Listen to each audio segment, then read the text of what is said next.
नमस्कार, स्वागत है आपका एएनबी न्यूज की विशेष पेशकश न्यूज नाउ में। आपके साथ मैं हूं नवीन पांडे।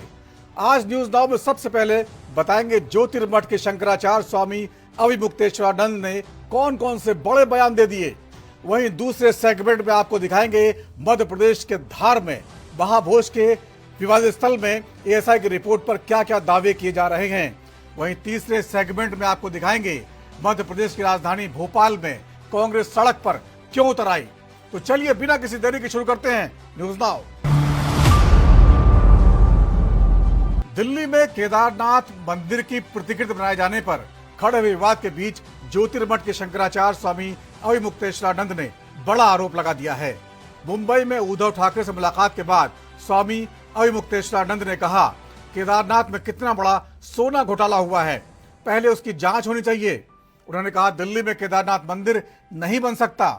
साथ ही उद्धव ठाकरे को लेकर बड़ा बयान देते हुए सभी को चौंका दिया है। केदारनाथ से 228 किलो सोना किया गया गायब। दिल्ली के बुराड़ी में केदारनाथ मंदिर बनाने को लेकर देश के कई जगहों पर विरोध किया जा रहा है। अब ज्योतिर्मठ के शंकराचार्य स्वामी अविमुक्तेश्वरानंद ने इसे लेकर बड़ा आरोप लगाया। उन्होंने कहा कि केदारनाथ में सोने का घोटाला हुआ, उस मुद्दे को क्यों नहीं उठाया जाता है। उन्होंने पूछा, वहां घोटाला करने के बाद अब दिल्ली में केदारनाथ का निर्माण कराया जाएगा, फिर एक घोटाला होगा। देखिए, प्रतीकात्मक केदारनाथ नहीं बन सकता है। हमारे यहाँ शिव पुराण में 12 ज्योतिर्लिंग का व्याख्यान किया गया है। बताया गया है कि 12 ज्योतिर्लिंग होते हैं। 12 ज्योतिर्लिंगों के जहाँ नाम बताए गए हैं वहीं पर उनका पता भी बता दिया गया है। और ये कहा गया है, जैसे सौराष्ट्रे सोमनाथम, पहले कहा सौराष्ट्र माने पता, उसके बाद कहा सोमनाथ, उसी तरह से केदारम हिमवत पृष्ठे, जो केदार है वो हिमालय के पृष्ठभाग में है, माने हिमालय में केदार है। तो आप दिल्ली में कहाँ से ला के रख दोगे केदार को? जब पता साफ साफ बताया गया है कि ये यहाँ लोकेटेड है, तो आप उसका लोकेशन क्यों बदलना चाहते हैं? क्यों जनता को भ्रम में डालना चाहते हैं? आप भगवान के 1000 नाम है, किसी नाम से स्थापना करके पूजा करिए, लेकिन केदारनाथ धाम दिल्ली में बनेगा, ये अनधिकार चेष्टा है और ये नहीं होना चाहिए। क्या इसके पीछे राजनीतिक वजह है? भाई, बहुत सारी राजनीतिक वजह हैं। हमारे सभी जो हमारे धर्म स्थान हैं वहाँ पर राजनीति वाले प्रवेश कर रहे हैं। और अब हमारे धर्म स्थान में जहाँ प्रवेश करने में दिक्कत हो रही है, आप केदारनाथ में देखिए 228 किलो सोने का घोटाला हो गया। आप पत्रकार लोग क्यों नहीं उठाते हो? तो जब वहाँ पर घोटाला हो गया तो अब आप दिल्ली में केदारनाथ बना लोगे, वहाँ पर फिर दूसरा घोटाला करोगे। 228 किलो सोना केदारनाथ से गायब कर दिया गया। ये कहाँ का नियम है? क्यों नहीं उठाते हो प्रेस वाले इस बात को? आज तक कोई जांच तक नहीं बैठाई गई। 228 किलो सोना का घोटाला केदारनाथ में हो गया। कौन जिम्मेदार है? क्यों इस बारे में जांच नहीं होती है? क्यों भाई इस बारे में निर्णय नहीं होता है? और अब आप कहेंगे हम दिल्ली में ही केदारनाथ बना लेंगे, ये नहीं हो सकता। नरेंद्र मोदी जी से आपने कल मुलाकात की। उद्धव ठाकरे के साथ हुआ अन्याय। शंकराचार्य स्वामी अविमुक्तेश्वरानंद ने मातोश्री पहुंचकर पूर्व मुख्यमंत्री उद्धव ठाकरे से मुलाकात की, लेकिन ये मुलाकात यहीं तक सीमित नहीं रही। उद्धव से मुलाकात के बाद उन्होंने महाराष्ट्र की राजनीति पर बड़ा बयान देकर सभी को चौंका दिया। शंकराचार्य ने कहा कि उद्धव के साथ अन्याय हुआ और वो उद्धव ठाकरे को फिर सीएम बनते देखना चाहते हैं। देखिए, हम सब लोग हिंदू धर्म के, सनातन धर्म के पालन करने वाले लोग हैं। हमारे यहाँ पुण्य पाप की भावना बताई गई है। सबसे बड़े पाप गौ घात आदि बताए गए हैं, लेकिन उससे भी बड़ा घात विश्वासघात बताया गया है। आपके जो उद्धव ठाकरे जी हैं, इनके साथ विश्वासघात हुआ है और इसी बात की पीड़ा बहुत सारे लोगों के मन में है। तो आज हम यहाँ पर उनके अनुरोध पर आए, उन्होंने स्वागत किया।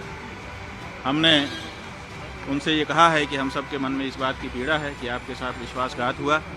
जब तक पुनः महाराष्ट्र के मुख्यमंत्री की कुर्सी पर आप विराजमान नहीं हो जाते, तब तक हम लोगों के मन का ये जो दर्द है, ये पीड़ा है, ये दूर नहीं हो सकती है। तो उन्होंने कहा है कि जैसा आप लोगों का आशीर्वाद होगा हम करेंगे। महाराज जी, लेकिन हिंदुत्व की बात कर रहे हैं कि जो विश्वासघात की बात कर रहे हैं, ठाकरे से निकला, वो कहते हैं कि हिंदुत्व हमारा हिंदुत्व है। बीजेपी कहती है कि हमारे साथ विश्वासघात हुआ है। देखिए, किसका हिंदुत्व असली है तो ये जानना पड़ेगा कि जो विश्वासघात करे वो हिंदू नहीं हो सकता है। जो विश्वासघात सह ले वो तो हिंदू होगा, क्योंकि उसके साथ विश्वासघात हुआ है। तो जिन लोगों ने विश्वासघात किया वो कैसे हिंदू हो सकते हैं? नहीं, बीजेपी का कहना है कि पहले उद्धव ठाकरे ने बाकी लोगों के साथ मिलकर उनके साथ विश्वासघात किया और यही वजह है कि बाद में उत्तराधिकारी आपको बोलते हैं हम हैं, उनके विचारों के उत्तराधिकारी है। उद्धव जी बोलते हैं हम हैं विचारों के उत्तराधिकारी। भाई, हम कह रहे हैं कि उद्धव ठाकरे जी के साथ विश्वासघात हुआ है। अब इसी में आप समझ लीजिए सब बात। ये बीजेपी ने इसलिए पूरे महाराष्ट्र की जनता इस बात से पीड़ित है। सबके मन में इस बात का दर्द है। चुनाव में इस बात का पता भी चल चुका है। अब तो ये बात प्रमाणित हो चुकी है कि महाराष्ट्र की जनता इस बात को मानती है कि उद्धव ठाकरे जी के साथ विश्वासघात हुआ है, और ये ठीक नहीं है। ये जनता का भी अनादर है। जनता जिसके लिए बहुमत देती है उसको उसके समय तक के लिए बनाए रखना चाहिए। बीच में सरकार को तोड़ देना और बीच में जनमत का अनादर करना ये अच्छी चीज नहीं है। भाजपा कहता है कि हिंदुत्व तो हम शंकराचार्य जो है बयानबाजी को लेकर कैसे हमारा हिंदुत्व ही भाई, शंकराचार्य की बात नहीं है। शंकराचार्य जी क्या कहेंगे? जो सच होगा तो वही तो कहेंगे। हमें राजनीति से लेना देना नहीं है, लेकिन विश्वासघात तो हमारे यहाँ पाप बताया गया है। ये तो धर्म का मामला है ना, पाप और पुण्य। और इस बारे में कौन बोलेगा? राजनेता बोलेगा। इस बारे में तो धर्माचारी ही बोलेगा। महाराज जी जो पूजा हुई ये हमारे यहाँ परंपरा है कि जब गुरुजन पधारते हैं तो उनकी पादुकाओं की पूजा की जाती है और उसी का विधि विधान के साथ पालन। हमने पीएम मोदी को आशीर्वाद दिया। वहीं शंकराचार्य ने पीएम मोदी पर भी अपनी राय रखी। उन्होंने कहा कि वो मेरे पास आए और प्रणाम किया। हमारा जो नियम है हमने उन्हें आशीर्वाद दिया। हाँ, वो हमारे पास आए थे, उन्होंने प्रणाम किया। हमारा नियम है, हम लोग आशीर्वाद देंगे। जो आएगा उसको आशीर्वाद देते हैं। नरेंद्र मोदी जी हमारे दुश्मन थोड़े हैं, हम उनके हितैषी हैं। सदा उनके हित की बात कह रहते हैं। जब उनसे कोई गलती हो जाती है तो हम उसको भी कहते हैं कि तुमसे ये गलती हो रही है। आपको लगता है वो हमारे दुश्मन नहीं है। अनंत अंबानी की शादी में पीएम ने लिया आशीर्वाद। बता दें कि रिलायंस इंडस्ट्रीज के चेयरमैन मुकेश अंबानी के छोटे बेटे अनंत अंबानी की शादी के बाद वहां शंकराचार्य स्वामी अभिमुक्तेश्वरानंद भी मौजूद थे। पीएम मोदी अनंत राधिका को आशीर्वाद देने के बाद स्वामी अभिमुक्तेश्वरानंद के पास गए और उनसे आशीर्वाद लिया। दरअसल शंकराचार्य स्वामी अभिमुक्तेश्वरानंद वही हैं जिन्होंने कई मौके पर पीएम मोदी की खुलकर आलोचना की है। मसलन अयोध्या में राम मंदिर के उद्घाटन की मुहूर्त पर सवाल उठाते हुए शंकराचार्य अभिमुक्तेश्वरानंद ने कहा था कि ये उद्घाटन ही गलत है, क्योंकि राम मंदिर अभी पूरा बना ही नहीं है। उन्होंने कहा था कि आधे अधूरे मंदिर में भगवान को स्थापित किया जाना न्यायोचित और धर्म सम्मान नहीं है। वो राम मंदिर के कार्यक्रम में भी नहीं पहुंचे थे। भारतीय पुरातत्व सर्वेक्षण यानी ASI ने विवादित भोजशाला कमान मौला मस्जिद परिसर के वैज्ञानिक सर्वेक्षण की अपनी रिपोर्ट मध्य प्रदेश हाईकोर्ट की इंदौर पीठ को सौंप दी। हाईकोर्ट को सौंपी गई रिपोर्ट 2000 से अधिक पन्नों की बताई जा रही है। दरअसल भोजशाला को हिंदू समुदाय देवी सरस्वती का मंदिर मानता है, जबकि मुस्लिम पक्ष 11वीं सदी के स्मारक को कमाल मौला मस्जिद बताता आ रहा है। ASI की निगरानी में आने वाले स्मारक पर हुए विवाद के बाद हाईकोर्ट ने ASI का सर्वे कराने का आदेश दिया था। भोजशाला कमाल मौला मस्जिद परिसर पर ASI की रिपोर्ट। 22 मार्च से शुरू हुआ था सर्वे, 98 दिनों तक चला सर्वे। मध्य प्रदेश में धार की भोजशाला कमाल मौला मस्जिद परिसर के सर्वेक्षण की रिपोर्ट ASI ने मध्य प्रदेश उच्च न्यायालय में पेश की है। ASI के अधिवक्ता हिमांशु जोशी ने बताया कि 2000 पन्नों की रिपोर्ट पेश की गई है। ASI ने सर्वे 22 मार्च से शुरू किया था, जो 98 दिनों तक चला था। कोर्ट की ओर से दी गई मोहलत के बाद ASI को ये रिपोर्ट 14 जुलाई तक पेश करनी थी, जिसका समय पूरा हो गया। 14 को रविवार होने की वजह से रिपोर्ट सोमवार को कोर्ट में पेश की गई।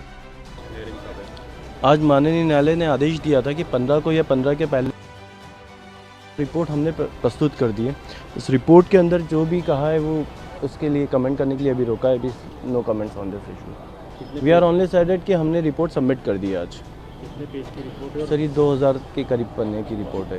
Next hearing sir? Next hearing 22 जुलाई को रखी है माननीय उच्च न्यायालय ने। Let's go. तो ये रिपोर्ट सर सभी को दे दी गई है? सभी हाँ, पक्षकारों सभी पक्षकारों को, चूँकि माननीय न्यायालय का आदेश था कि रिपोर्ट पिटिशनर और रेस्पोंडेंट के सभी काउंसिल्स को प्रोवाइड किया जाए, तो उनके सभी काउंसिल्स को प्रोवाइड कर दिए। आपका परिचय? एएसआई को खुदाई में मिली 37 हिंदू देवी देवताओं की मूर्तियां, 1700 से ज्यादा अवशेष मिले। बता दें कि हाई कोर्ट के आदेश के अनुसार एएसआई ने खुदाई के दौरान की फोटोग्राफी और वीडियोग्राफी भी कराई है। इसमें जीपीआर और जीपीएस तकनीक का भी सहारा लिया गया है।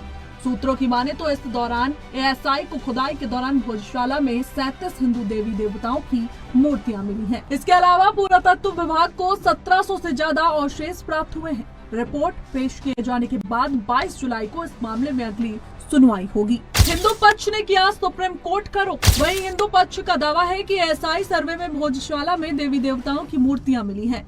दूसरी ओर हिंदू पक्ष ने सुप्रीम कोर्ट से जल्द सुनवाई की मांग की और एमपी हाई कोर्ट की सुनवाई पर रोक के खिलाफ जल्द सुनवाई की मांग की। भोजशाला मुक्ति यज्ञ के संयोजक गोपाल शर्मा, जो हिंदुओं के प्रतिनिधि के रूप में सर्वेक्षण के दौरान मौजूद रहे, उन्होंने दावा किया था कि एएसआई को भगवान शिव और वासुकी नाग की पौराणिक मूर्तियां सहित कई पुरातात्विक अवशेष मिले हैं। पिछले दिनों हाईकोर्ट के आदेश से 22 मार्च से 98 दिन जो सर्वे चला, उसकी रिपोर्ट आज हाईकोर्ट में पेश हो गई है। और रिपोर्ट लगभग 2000 से 2500 की पेज की रिपोर्ट पेश हुई है। वो रिपोर्ट में क्या है वो तो 22 तारीख को हाईकोर्ट संज्ञान में लेगा। पर हमें लगता है जितने हाईकोर्ट जो सर्वे के समय पे जो भी साक्ष्य प्राप्त हुए, निश्चित ही यह सनातन धर्म का स्थान है। आप लगातार सर्वे में शामिल रहे, क्या क्या प्रमुख चीजें आपने देखी जो लगता है कि हिंदू मंदिर नहीं इंठियानो, चूँकि भोजशाला प्रथम दृष्टि में ही मंदिर का स्वरूप दिखाई देता है, क्योंकि सनातन धर्म का, क्योंकि भोजशाला के अंदर प्रवेश करते से ही शिलालेख लगे हुए हैं, शंख घंटा घड़ियाल है, जय विजय की प्रतिमाएं हैं। अब तो उसमें हनुमान जी की, राम जी की, कृष्ण की और नरसिंह अवतार, ये सारे साक्ष्य सर्वे में बाहर आए हैं। साथ ही यहाँ पर मुगलों के आतंक से जो जोहर हुआ था, उस जोहर के निशान भी जो मातृशक्तियाँ जो छापे लगाती थी, वो स्थान भी सैकड़ों की संख्या में जोहर के स्थान प्राप्त हुए हैं। भित्ति चित्र निकले हैं भगवान कृष्ण की, विष्णु की, भैरवनाथ की, ब्रह्मा जी, वासुकी नाग, ऐसे सारे साक्ष्य 1500 से अधिक ऐसे अवशेष प्राप्त हुए हैं, जिसमें 70 से अधिक हिंदू भगवानों के प्रतिमाएं प्राप्त हुई है।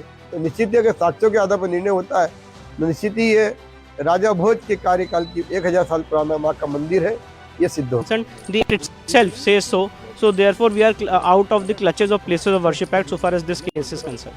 हिंदी में अच्छा रिपोर्ट आया भोजशाला में, ये कितना सिग्निफिकेंट होगा? नहीं, काफ़ी सिग्निफिकेंट रिपोर्ट है भोजशाला में आर्कियोलॉजिकल सर्वे ऑफ इंडिया की। आर्कियोलॉजिकल सर्वे ने जो रिपोर्ट फाइल की, इससे हमारा केस और मजबूत होता है। और मैं ऐसा मानता हूं कि जो 2003 में एएसआई ने गलत आदेश पारित किया था इसी जगह पे पूजा करने का और इसी जगह पे नमाज़ पढ़ने का मंगल को और फ्राइडे को, वो आदेश गलत है। इंदौर हाईकोर्ट के सामने हम इस मामले को लेके गए थे। ऑनरेबल इंदौर हाईकोर्ट ने एएसआई के सर्वे का निर्देश दिया था। 98 डेज़ का एएसआई का सर्वे हुआ है। एएसआई ने 2000 पन्ने की रिपोर्ट फाइल की है और जो हमारा केस है वो इस रिपोर्ट के बाद और स्ट्रॉन्ग होता है। सुप्रीम कोर्ट में भी है? नहीं, जो वहाँ की कमेटी है, मॉस कमेटी है, वो सुप्रीम कोर्ट आई थी इंदौर हाई कोर्ट के आदेश के खिलाफ, जिसमें एएसआई सर्वे को अपॉइंट किया गया था, एएसआई को नियुक्त किया गया था।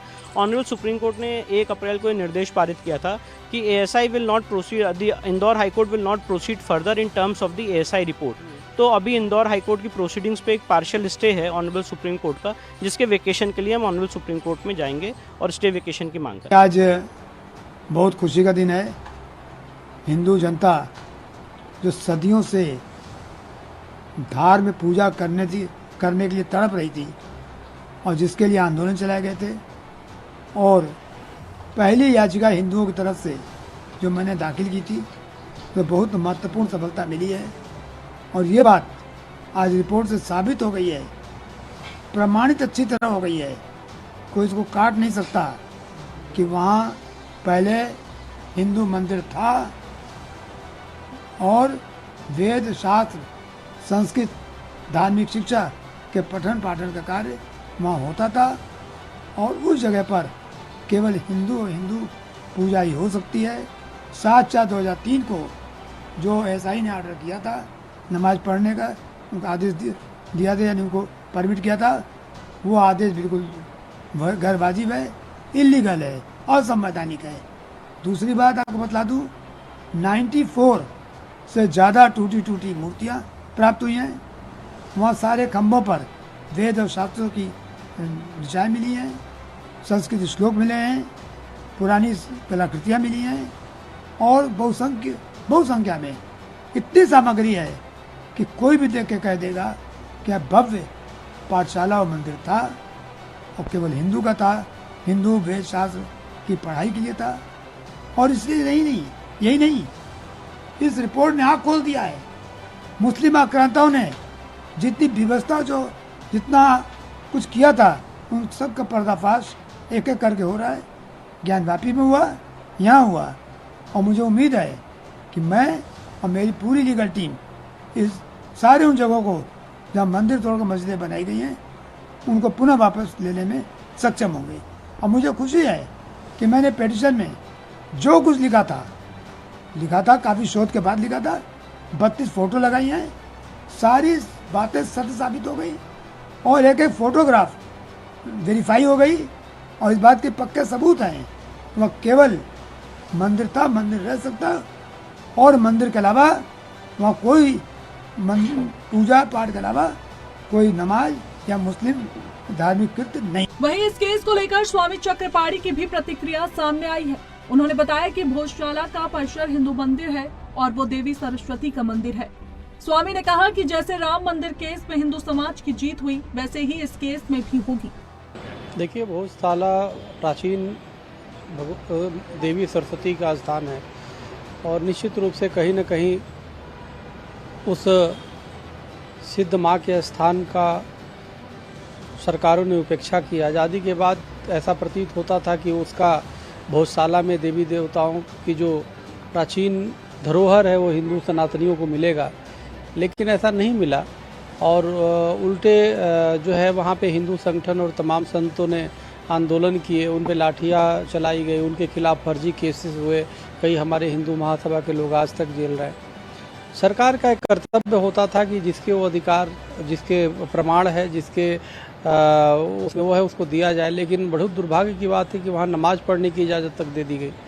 तो अब हाथ कंगन को आरसी क्या, पढ़े लिखे को फारसी का।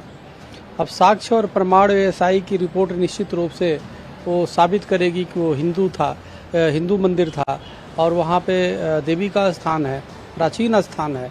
तो इसलिए वहाँ पे कई अवशेष भी मिले हैं, कई ऐसे वहाँ पे प्रतीक मिले हैं जो स्पष्ट हो गया है। तो मुझे पूरा विश्वास है कि इसमें जीत, जैसे राम मंदिर में हिंदुओं की जीत हुई, उसी प्रकार से वो भी हिंदुओं के पक्ष में आएगा। और वो मस्जिद वहाँ जो पढ़े जाते हैं, नमाज पढ़े जाते हैं, वो मान करके उस पर रोक लगाई जाएगी और हिंदुओं के लिए पूरे वर्ष जो है वो देवी के जो स्थल हैं वो खुलेंगे और दर्शन कर सकते हैं हिंदू। वहाँ पे हमारे धार्मिक स्थान का जो प्रतीक है उसको पुनर्प्रतिष्ठा हो पाएगी, मुझे पूरा विश्वास है। दरअसल माना जाता है कि धार के शासक राजा भोज ने 1034 में एक महाविद्यालय की स्थापना की थी। उन्होंने यहाँ पर देवी सरस्वती की मूर्ति स्थापित की थी। बाद में ये स्थान भोजशाला के नाम से जाना गया और हिंदू धर्म के लोग इस पर आस्था रखने लगे। कहा जाता है कि बाद में अलाउद्दीन खिलजी ने इस भोजशाला को ध्वस्त कर दिया और इसके बाद 1401 में दिलावर खान गौर ने इसके एक हिस्से में मस्जिद बनवा दी। 1514 में महमूद शाह खिलजी ने दूसरे हिस्से में भी मस्जिद बनवा दी और यहाँ पर मुस्लिम लोग नमाज अदा करने लगे। हालांकि अंग्रेजों के शासन के बाद यहाँ की खुदाई में देवी सरस्वती की प्रतिमा निकली, जिसे अंग्रेज लंदन लेकर चले गए। हिंदू संगठन इस स्थान को देवी सरस्वती का मंदिर मानते हैं, वहीं दूसरी ओर मुस्लिम इसे भोजशाला कमाल मौलाना मस्जिद कहते हैं। उनका तर्क है कि वे यहाँ सालों से नमाज पढ़ते आ रहे हैं। नीट पेपर लीक और नर्सिंग घोटाले को लेकर कांग्रेस छात्र इकाई NSUI ने मध्य प्रदेश की राजधानी भोपाल में जोरदार प्रदर्शन किया है। मध्य प्रदेश में NSUI कार्यकर्ताओं ने इंदौर से भोपाल तक पैदल यात्रा निकाली और युवाओं से मुलाकात की। भोपाल पहुंची इस यात्रा ने CM हाउस का घेराव करने की कोशिश की। इस दौरान कांग्रेस प्रदेश अध्यक्ष जीतू पटवारी भी मौजूद रहे। वहीं प्रदर्शन के दौरान पुलिस और एनएसयूआई के कार्यकर्ताओं के बीच झड़प भी देखने को मिली।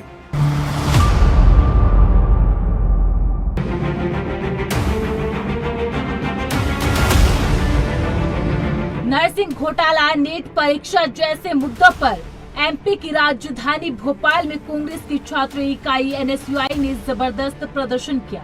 एनएसयूआई के कार्यकर्ता पीसीसी के सामने इकट्ठा हुए, यहां से नारेबाजी करते हुए एनएसयूआई के प्रदर्शनकारी सीएम हाउस का घेराव करने के लिए चल पड़े।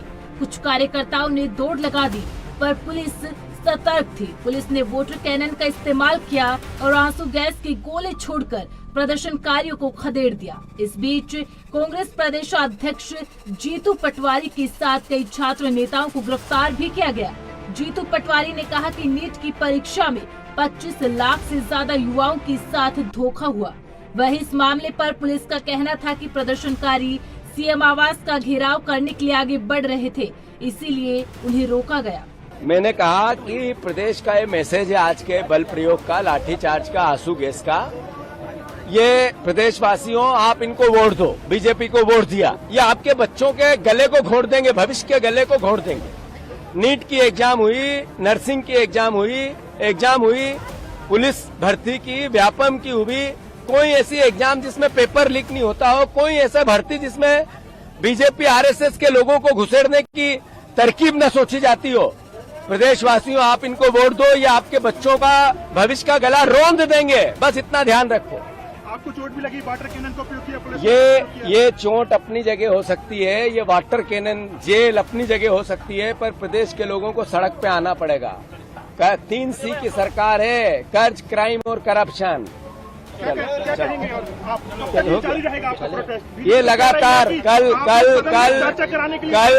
कल हम एफआईआर लिखाने कांग्रेस पार्टी जाएगी मुख्य अभियुक्त के खिलाफ, और परसों नरेला में 18 तारीख को पद यात्रा करेगी। देखिए, इनका विशाल जंगी प्रदर्शन का आयोजन होना था, चूँकि अनुमति नहीं थी, इसलिए यहाँ पर आपने देखा होगा रेड क्रॉस के पास हमने बैरिकेड्स लगा के ट्रैफिक भी डाइवर्ट करा था, और उनको, लेकिन उन लोग ने फिर भी बैरिकेड्स को तोड़कर आगे जाने की कोशिश करी थी। चूँकि इनका कार्यक्रम मुख्यमंत्री आवास के घेराव का था, इसलिए उनको यहाँ पर रोका गया, और रोकने के लिए आवश्यक पानी की बौछार की गई, और फिर भी कंट्रोल नहीं हुआ, तो दो शेल इसके टीयर गैस के भी फूटे। हिरासत में भी लिया गया प्रदेश अध्यक्ष जीतू पटवारी, कितने लोगों को हिरासत में लिया गया? आप एग्जैक्ट संख्या अभी आपको थोड़ी देर से बता पाएंगे, क्योंकि अभी भी आप देख रहे हैं कार्रवाई चल रही है। तो प्रदेश अध्यक्ष को जीतू पटवारी की हिरासत में लिया गया? हाँ, लिया गया। सर, वैधानिक कार्रवाई की जाएगी? डेफिनेटली की जाएगी। वहीं दूसरी तरफ नीट पेपर लीक को लेकर हाईकोर्ट में लंबित याचिकाओं को सुप्रीम कोर्ट में ट्रांसफर करने की याचिका पर सुप्रीम कोर्ट ने नोटिस जारी किया है। सुप्रीम कोर्ट ने हाई कोर्ट में इस मसले पर याचिका दाखिल करने वालों को नोटिस जारी किया। सुप्रीम कोर्ट पहले से लंबित याचिकाओं के साथ आगे की सुनवाई करेगा। नीट पेपर लीक को देश भर में काफी ज्यादा बवाल देखने को मिला। कई शहरों में पेपर लीक को लेकर प्रदर्शन भी हुए। इस पर चीफ जस्टिस DY चंद्रचूड़ ने कहा कि हम इस मामले पर 18 जुलाई को सुनवाई करेंगे। जवाब में एनटीए ने नोटिस जारी किए जाने की मांग की, क्योंकि हाईकोर्ट में मामले को आगे बढ़ाया जा रहा है। फिर सीजीआई ने नोटिस जारी किया। दरअसल एनटीए वो संस्था है जिसके ऊपर नीट यूजी एंट्रेंस एग्जाम करवाने की जिम्मेदारी है। मई में नीट एग्जाम हुए थे और इसका रिजल्ट 4 जून को घोषित किया गया था। पहले नतीजे 14 जून को आने थे, लेकिन समय से पहले ही इनका ऐलान कर दिया। रिजल्ट सामने आने के बाद पेपर में हुई धांधली का मुद्दा उठने लगा। इसकी वजह ये थी कि एक ही सेंटर के कई छात्र टॉपर बन गए। पेपर लीक के आरोपों को लेकर जगह जगह प्रदर्शन होने लगे। इसके बाद कई राज्यों की पुलिस ने एक्शन लेना शुरू किया। हालांकि शिक्षा मंत्रालय ने इस पूरे मामले को सीबीआई को सौंप दिया है। पेपर लीक को लेकर कई लोगों की गिरफ्तारियां भी हुई, लेकिन विपक्ष सरकार के इन कदमों को नाकाफी बता रहा है।